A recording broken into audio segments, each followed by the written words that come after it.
نحمده ونصلي على رسول الكريم۔ میرے بھائیوں، بزرگوں اور دوستوں،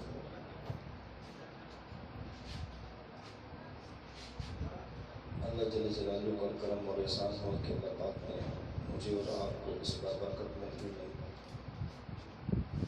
اس کی جڑنے کی توفیق عطا فرمائی، اور اللہ تبارک و تعالیٰ نے مجھے اور آپ کو اس محفل کا حصہ بنایا۔ وقت گزرنے کے اعتبار سے تو کہیں بھی گزر جاتا ہے، گھر میں بھی گزر جائے گا، راستے میں، کام کاج میں بھی، اور دنیا میں ایسے لوگ موجود ہیں ابھی بھی کہ جن کا وقت کسی کا جیلوں میں گزر رہا ہے، کسی کا ہسپتالوں میں، کسی کا تجارت میں، فیکٹریوں میں، کوئی گھروں میں، کوئی کس ماحول میں، کوئی کس ماحول میں۔ اب دین کے ماحول سے ہٹ کر جو وقت گزرے گا، اللہ تبارک و تعالیٰ کو اس کا حساب دینا ہوگا، اور جو وقت دین کے ماحول میں گزرے اور اللہ کی رضا کے لیے اس کے دین میں لگ جائے تو اس وقت کا اللہ تبارک و تعالیٰ ہمیں حساب دے گا، یعنی اس کا اجر عطا فرمائے گا۔ تو یہ ہماری خوش قسمتی ہے، ہم اس قابل نہیں، ہم جتنے گناہوں میں پھنسے ہوئے ہمیں خود ہی پتہ ہے کہ ہم کتنے گناہ گار ہیں۔ ہونا تو یہ چاہیے تھا کہ اس گناہوں کی وجہ سے آسمان سے اللہ پاک ہم پر پتھر برساتے ہیں، آگ برساتے ہیں، لیکن اس اللہ کا کرم ہے کہ اتنے گناہوں کے باوجود بھی ہر انسان سے وہ 70 ماؤں سے زیادہ محبت کرتا ہے۔ یہ اللہ تبارک و تعالیٰ کا خصوصی کرم ہے، یعنی اللہ وہ ذات ہے جس نے اپنے مخلوق کو پیدا فرمایا اور اپنی مخلوق سے محبت اتنی کہ 70 ماؤں سے زیادہ۔ دنیا کے اندر جتنے بھی لوگ بستے ہیں، چاہے وہ مسلمان ہو یا کافر ہو، اب کافر کو دیکھ لو، اللہ کے ساتھ شرک کرتے ہیں، اللہ کے ساتھ شریک ٹھہراتے ہیں، لیکن اللہ پھر بھی ہر انسان سے 70 ماؤں سے زیادہ محبت کرتا ہے۔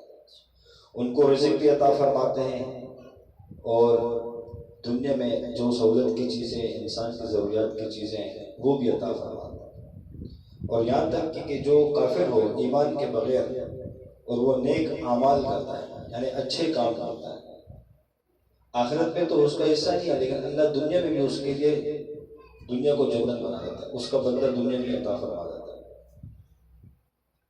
تو اللہ اتنے کریم، اتنے رحیم ہے، اور اللہ رحمان ہے۔ میں اور آپ دیکھ لیں کہ ہم کتنے گناہوں کی دلدل میں ہیں، اللہ تبارک و تعالیٰ کی رات دن کتنی نافرمانیاں کرتے ہیں، اس کے باوجود اللہ تبارک و تعالیٰ کے کتنے احسانات مجھ پر اور آپ پر ہیں۔ اور سب سے بڑا احسان تو یہ کہ اللہ تبارک و تعالیٰ نے ہمیں انسان پیدا کیا، مسلمان پیدا کیا، اور آپ علیہ السلام کی امت نے پیدا کیا۔ اللہ چاہتے ہیں تو ہمیں انسان کی جگہ کسی اور مخلوق میں پیدا فرما دیتے ہیں، کیڑا مکوڑا بنا دیتے ہیں، اور اللہ انسان میں کسی مشرک کے گھر میں پیدا فرما دیتے ہیں، یا اللہ نے جب ایمان والے گھر میں پیدا فرمایا، مسلمان کے گھر میں، تو اللہ کسی کافر کے گھر میں پیدا فرما لیتے ہیں، اور پھر اللہ اگر مسلمان پیدا فرمایا تو کسی اور امت میں پیدا فرما لیتے ہیں، اس امت میں پیدا فرمایا جو امام الانبیاء کی امت میں پیدا فرمایا۔ یہ اللہ کا کتنا بڑا احسان ہے۔ ہم ذرا سی باتوں پر کہتے ہیں کہ ہائے میری قسمت خراب، یہ وہ، تو یہ سب فضول کی باتیں ہیں، بلکہ اللہ کا کتنا بڑا احسان ہے کہ بن مانگے آپ علیہ السلام کی امت میں پیدا فرما دیا، جس کے لیے نبی کہہ رہے ہیں کہ اللہ اس امت میں ہمیں پیدا فرما دیا۔ موسیٰ علیہ السلام کا واقعہ علماء سے سنا ہے کہ موسیٰ علیہ السلام نے فرمایا، اللہ جل جلالہ سے فرمایا، اے اللہ، جو تو نے مجھے امت عطا کی اس سے بہترین کوئی ہے؟ فرمایا ہاں ہے، آئے گی تو سب سے آخر میں دنیا میں امت، لیکن جائے گی سب سے پہلے جنت۔ تو موسیٰ علیہ السلام نے فرمایا، اے اللہ یہ امت مجھے ہے۔ فرمایا نہیں، اس کا فیصلہ ہو چکا ہے، وہ میرے حبیب کی امت ہے۔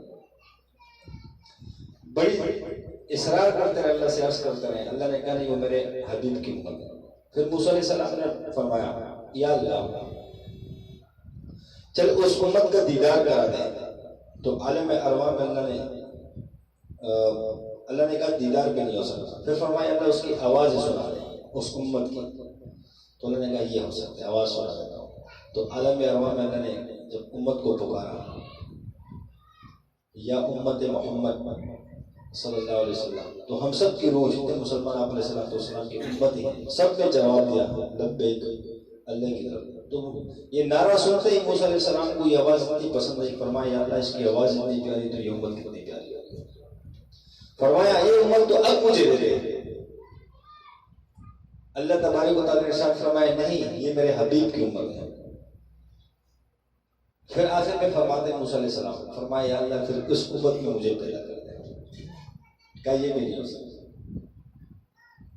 تو یعنی بن مانگے اللہ تبارک و تعالیٰ نے مجھے اور آپ کو اس امت میں پیدا فرمایا، یہ بہت بڑا اعزاز ہے ہم سب کے لیے، اور بہت بڑا۔ چھوٹی چھوٹی بات پہ ہم کہتے ہیں نا کہ ہماری کیا اوقات ہے، ہماری بہت بڑی اللہ نے اوقات رکھی ہے کہ اپنے حبیب کی امت میں پیدا فرمایا۔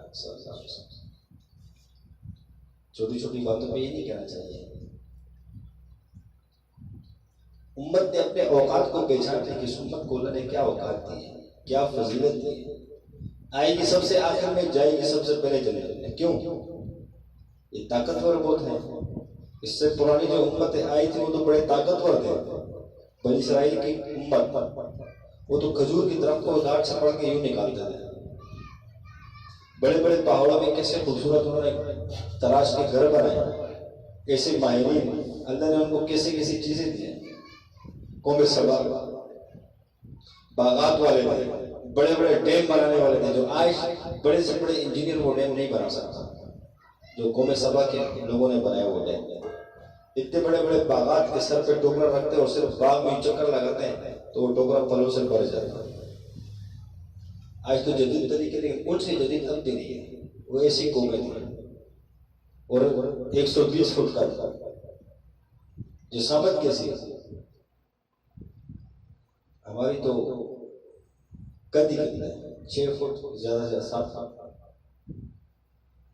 لیکن پھر بھی سمت کی کتنی بڑی فضیلت ہے۔ کاش میں اور آپ اس کی قدر کریں کہ اللہ نے جو ہمارے ساتھ بھلائی کا معاملہ کیا نا، میں اور آپ اس کی قدر کر لیں، لا قدری نہ کریں۔ ہم اس کی کیا کریں؟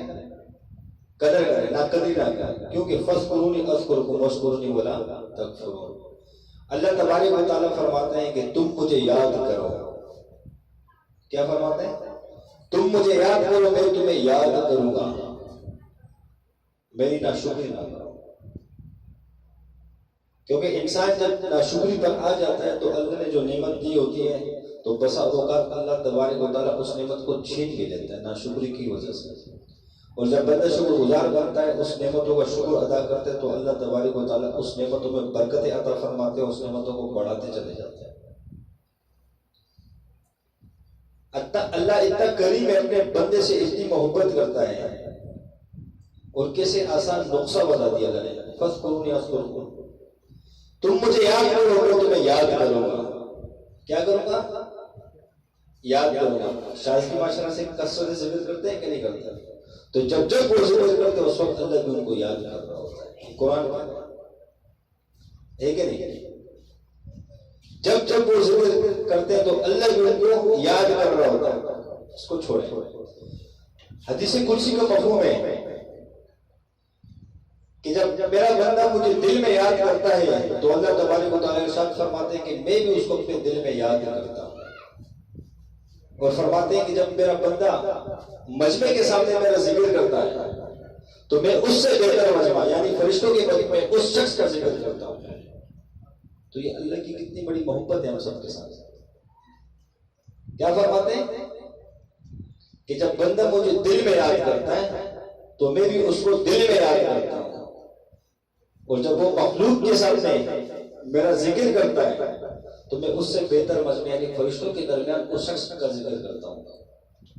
اور بعض حدیثوں میں آتے ہیں جس کا مفہوم ہے کہ اللہ نام لے کے فرشتوں سے کرتا ہے، اور ایک حدیث کا مفہوم ہے علماء سے سنا ہے کہ انسان اللہ تبارک و تعالیٰ جب ایک انسان اللہ کو یاد کرتے اللہ سے محبت ہوتی ہے اس کی، تو اللہ جبرائیل علیہ السلام کو حکم فرماتے ہیں کہ اے جبرائیل فلاں شخص سے مجھے محبت ہے، جاؤ ساتویں آسمان کی تمام فرشتوں میں اعلان کر دو کہ میں اللہ اس شخص کے نام لے کر کہا جاتا ہے کہ اس سے میں محبت کرتا ہوں، اور فرشتوں سے کہوں کہ تم بھی اس سے محبت کرو۔ تو جبرائیل امین آتے ہیں، ساتویں آسمان کے فرشتوں میں اعلان کرتے ہیں کہ مثال کے طور پہ کہ مراد سے اللہ محبت کرتا ہے اور تم بھی مراد سے محبت کرو، تو وہ فرشتے محبت کرنے لگتے ہیں۔ دنیا میں کوئی نہیں جانتا مراد کو، گھر میں بھی کوئی نہیں جانتا۔ ایک مثال دے کے ان کا نام لے رہا ہوں کہ دنیا میں نہ بیگم جانتے ہوں گی، نہ اولاد جانتے ہوں گے، نہ رشتہ دار جانتے ہوں، لیکن تذکرہ کہاں ہو رہا ہے؟ اللہ کن سے فرما رہے ہیں؟ اور فرشتوں کے سردار سے فرما رہے ہیں کہ جاؤ فرشتوں میں اعلان کر دو کہ اللہ اس سے محبت کرتے اور تم بھی اس سے محبت کرو۔ اور پھر جب ساتویں آسمان کے فرشتوں میں اعلان ہو جاتا ہے تو پھر اللہ تبارک و تعالیٰ جبرائیل علیہ السلام سے فرماتے ہیں کہ جاؤ ہم چھٹے آسمان کے فرشتوں میں اعلان کرو کہ میں فلاں شخص سے محبت کرتا ہوں اور تم بھی اس سے محبت کرو۔ تو یہ اعلان چھٹے آسمان پر بھی کیا جاتا ہے۔ اس کے بعد اسی طریقے سے جبرائیل علیہ السلام کو حکم دیا جاتا ہے کہ جاؤ پانچویں آسمان کے فرشتوں میں اعلان کر دو کہ فلاں شخص سے میں محبت کرتا ہوں اور تم بھی۔ اس طرح کرتے کرتے اول آسمان تک بات آ جاتی ہے۔ پھر کہتے ہیں جاؤ دنیا میں اعلان کر دو، جانوروں کے سامنے اعلان کر دو کہ میں اس سے محبت کرتا ہوں تم بھی محبت۔ لیکن یہ درجہ بدل جائے گا۔ پھر جانوروں میں اعلان کیا، پھر جانور اس سے محبت کرنے لگتے ہیں، حتیٰ کہ سمندر کی مچھلیاں دوسرے سے محبت کرنے لگ جاتی ہیں۔ پھر بعد میں اللہ پاک اور مخلوق کی دلوں میں اس کے لیے محبت کو ڈال دیتے ہیں، دور کے مخلوق کے لیے۔ انسان راستے سے گزرے گا، سامنے والا ہے اس کے دل میں اللہ ویسی محبت ڈال دے، اسے محبت سے پیش آئے۔ پھر اس کے بعد اللہ اس کے دوست احباب میں اس کی محبت کو پیدا کر دیتا ہے، پھر رشتہ داروں میں، پھر سب سے آخر میں گھر کا نمبر آتا ہے، اور پھر بیگم کا نمبر تو سب سے آخر میں آتا ہے۔ یعنی اللہ کیا فرماتے ہیں؟ حدیث قدسی کا مفہوم ہے کہ جب تم مجھے دل میں یاد کرو گے تو میں تمہیں دل میں یاد کروں گا، اور جب تم مخلوق کے سامنے میرا ذکر کرو گے تمہیں اس سے بہتر، یعنی فرشتے کے مجمع میں تمہارا تذکرہ کروں گا، اور جب تم کوئی میری طرف ایک بالش آتا ہے تو میں دو بالش اس کی طرف جاتا ہوں، اور کوئی ایک ہاتھ میری طرف آتا ہے تو میں دو ہاتھ اس کی طرف جاتا ہوں۔ اور پھر فرماتے ہیں کہ جب کوئی میری طرف چل کر آتا ہے تو میں دوڑ کر جاتا ہوں۔ یہ اللہ کی محبت ہے۔ تو اللہ ہم سے کتنی محبت کرتا ہے۔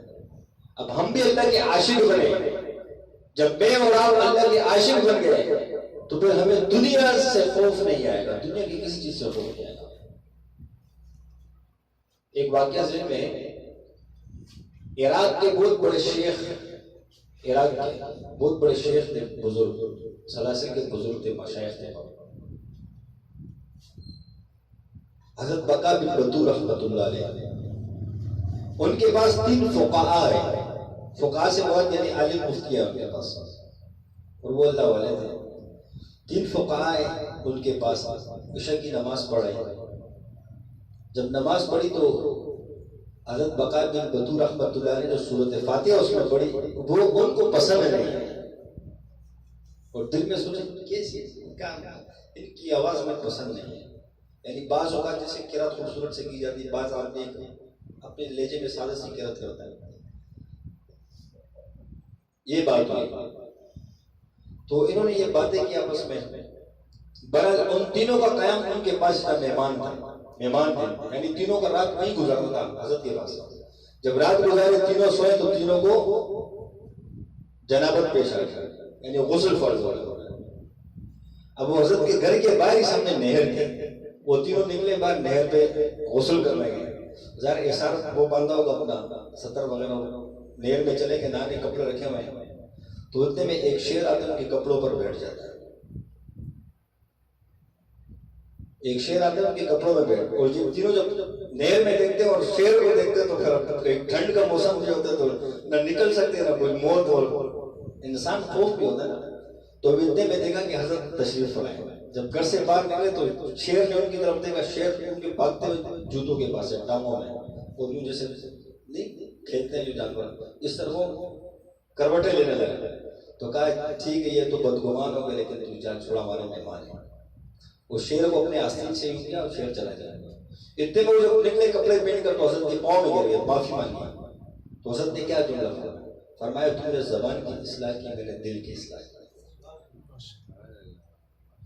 یعنی جو اللہ کے بن جاتے ہیں تو شعر کیا چیز ہے یار، صحابہ کے واقعات موجود نہیں ہیں کہ ایک آبادی پہ شعر آیا، لوگ ڈر کے بھاگنے لگے، عبداللہ بن عمر رضی اللہ عنہ کہ اس شعر کو کان سے پکڑا، فرمایا اگر اللہ نے تمہیں لوگوں کو چیر پھاڑنے کے لیے بھیجا ہے تو جاؤ چیر پھاڑ دو، اور اگر اللہ نہیں بھیجا تو جاؤ اپنا کام کرو۔ تھپڑ مارا، کمر پہ شعر پھاڑ دیا۔ جب اللہ ہم سے اتنی محبت کرتا ہے اور ہم اللہ کی محبت میں فنا ہو جائے تو خدا کی قسم سے سارا جہاں پھر مسلمان بن جائے، یہاں تک کہ ملکوت بھی اس کے جبروت بھی سن جائے۔ تو ہم اللہ سے محبت کریں، ہم اللہ کو اپنا بنا رہے ہیں، مخلوق کچھ نہیں ہے، اللہ کے ساتھ اپنا تعلق بنا رہے ہیں، تو پھر ہمیں نہ مخلوق سے ڈر لگے گا نہ خوف ہوگا۔ اللہ ہمارے تمام کاموں کو خود بناتے چلے جائیں گے، اللہ دنیا بھی پاؤں میں لا کے رکھ دے گا۔ غالباً کارگزاری سنیے حاجی عبدالوہاب صاحب کے بارے میں کہ ایک دفعہ ویل چیئر پہ جا رہے تھے، ویل چیئر پر جاتے ہوئے پاؤں سے جوتا گرا، غالباً مصر کے بادشاہ تھے آئے ہوئے تھے، تو انہوں نے وہ جوتا اٹھایا، چوما، اس کو حضرت کو پہنایا حاجی عبدالوہاب صاحب۔ تو حاجی عبدالوہاب صاحب رونے پڑے، تو خادم نے کسی نے پوچھا کہ آپ کیوں رونے لگے؟ فرمایا مجھے مولانا الیاس صاحب رحمۃ اللہ علیہ کی بات یاد آئی کہ جب تم اللہ کے دین کو لے کر چلو گے تو بڑے بڑے بادشاہ تمہارے جوتے اٹھا کر اپنا فخر سمجھیں گے۔ تو جب ہم اللہ کی محبت میں اس کے دین کے لیے، تو کیا یار ایک انسان مراد بھائی کہ میں ذاتی کام کروں نا یہ مجھ سے اتنا خوش ہوگا کہ، تو جب اللہ کے دین پہ ہم لگیں گے اخلاص کے ساتھ، اس اللہ کو راضی کرنے کی کوشش میں لیں گے، تو کیا اللہ ہماری مدد نہیں کرے گا؟ وہ تو غیرت ہی ذات ہے، غیرت کرنے والی ذات ہے۔ ایک قبیلے کی عورت مسلمان ہوئی، اس کا بیٹا انتقال کر گیا۔ جب بیٹا انتقال کر گیا کسی نے کہا اس کو غسل دے دو، رکھا ہوا ہے، کہا جاؤ جنازہ پڑھانے کے لیے۔ جنازہ تیار ہو گیا، آپ نے سلام تک اطلاع پہنچی، غالباً اللہ کم بیشی معاف فرمایا بس جنازہ تیار ہو جنازہ پڑھاتا ہے۔ اس عورت نے کہا اس کی ماں نے ٹھہر جاؤ، رک جاؤ، جنازہ نہیں اٹھے گا۔ فوراً اللہ کے سامنے گڑگڑانے لگے، یا اللہ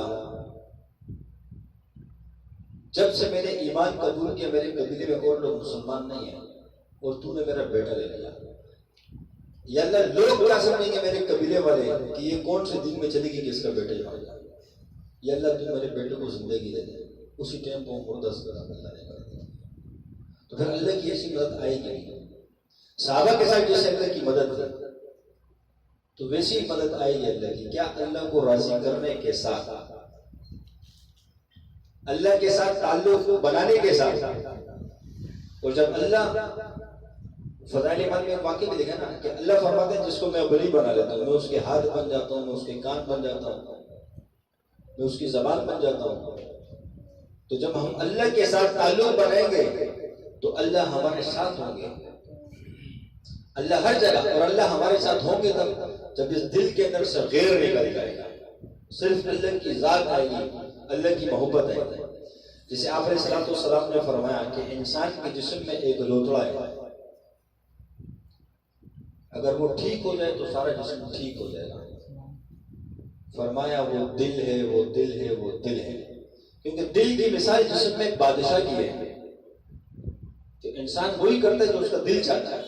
تو جب بادشاہ ٹھیک ہو جائے گا تو سارا وجود اس بادشاہ کے تابع ہوتا ہے، تو سارا وجود ہمارا اللہ کی فرما برداری میں آ جائے گا۔ تو ہمارے دل میں اللہ کی محبت پیدا ہو جائے گا۔ یہ ذکر کے حلقے اس لیے ہوتے ہیں کہ اللہ کی محبت اس دل میں آ جائے، کیونکہ حجر سے بوجھ سے فضائل جائے کہ ذکر سے دل صاف ہوتا ہے۔ آج ہمارے دل کے اندر کینہ، بغض، حسد سے سب چیزیں ایک دوسرے کے لیے، اس میں بھی ملوث ہوں، تو ہم کثرت ذکر کریں، ذکر کی برکت سے ایک تو آئے گا کہ اللہ ہمارا دل صاف کر دے گا انشاءاللہ۔ تو ہم اس کوشش کو جاری رکھیں، کثرت ذکر کریں، جیسے ہمارے مشائخ فرماتے ہیں، بڑے فرماتے ہیں جو ترتیب ہمیں دی، ہم اس میں کوتاہی نہ کریں۔ ذکر کو اہمیت دیں اور کریں، اور یہ سب سے بڑی اللہ کی دولت ہے جس کو اللہ ذکر کی توفیق عطا فرماتا ہے۔ یہ بہت بڑی اللہ کی نعمت ہے۔ کیا قرآن میں کیا فرمایا کہ جب تم مجھے یاد کرتے ہو تب میں تمہارے ساتھ ہوتا ہوں، میں تمہیں بھی یاد کرتا ہوں۔ تو جب ہم جتنا کثرت ذکر کریں گے اتنا اللہ ہمارے ساتھ ہوگا۔ اور حدیث کا مفہوم ہے کہ جب انسان کا دل ذکر سے ہٹ جاتا ہے انسان، تو شیطان جو ہے یہ سوئی کی طرح انجیکشن یہاں سے کمر سے ڈالتا ہے اور دل میں جیسے یہاں پہ انجیکشن لگاتا ہے اس طرح وہ زہر ڈال رہا ہوتا ہے وسوس ہوگا، اور جیسے ہی استغفار شروع کر دیتا ہے، اللہ کا ذکر شروع کر دیتا ہے، شیطان اپنی نوک باہر نکال دیتا ہے، بھاگ جاتا ہے۔ تو ہم لغیات کی جگہ پر، فضولیات کی جگہ پر، بلا ضرورت بات کرنے کی ضرورت ہی نہیں، بلا ضرورت بات کی جگہ اگر ہم اللہ کے ذکر کو ترجیح دیں تو کیا اچھا نہیں ہوگا؟ اللہ ہمارے ساتھ ہوگا۔ تو کوشش کریں گے نا انشاءاللہ تعالی۔ ذکر کی بہت بڑی فضیلت، بہت سی فضیلتیں ہم بار بار سنتے گے، تو اللہ پاک مجھے اور آپ کو ہم سب کثرت سے ذکر کرنے والے بنا دے۔ اللہ پاک اس ذکر کو ہمارے خون ورید شریانوں میں جاری و ساری فرما دے۔ اللہ پاک موت کے وقت ہم سب کو کلمہ طیبہ نصیب فرما دے۔ اب ذکر کا حلقہ لگے گا، ساتھی آگے آگے ہو جائے ماشاءاللہ۔